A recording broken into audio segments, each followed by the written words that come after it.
I went back and I played Splitgate in 2023 to see, is the game still playable, and if so, is it any good? The first thing I noticed, and that I was worried about, was that there'd be no other players to queue into games with. Thankfully, there was no time waiting in the lobby, and I got into a game straight away. My second worry was that there'd be an issue with the fact that this game hasn't received any sort of input from the developers in nearly a year. That's no new cosmetics, no new weapons, and no new gameplay. But considering I hadn't played the game since 2021, it still felt fresh and new. Now, one of my big issues was the graphics. They looked pretty dated, even for a game that's 2 years old. But in fairness, when this game was being developed, it had a very small development team.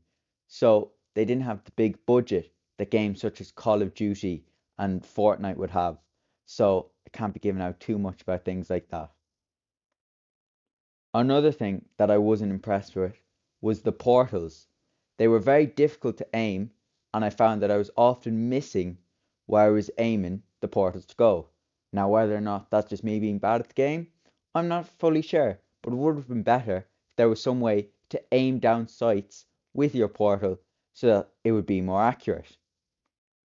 I found the movement to be rather clunky. It was missing a slide feature almost, I felt. Something similar to Call of Duty or Titanfall. I know the portals are there for ease of movement around the map, but adding a slide feature to the game, I feel anyway, would make it a whole lot more of a smooth experience. One positive I did take away from the game was the fact that the guns were very fun and different to use. It's not like some games where there doesn't seem to be any difference between an assault rifle and an SMG.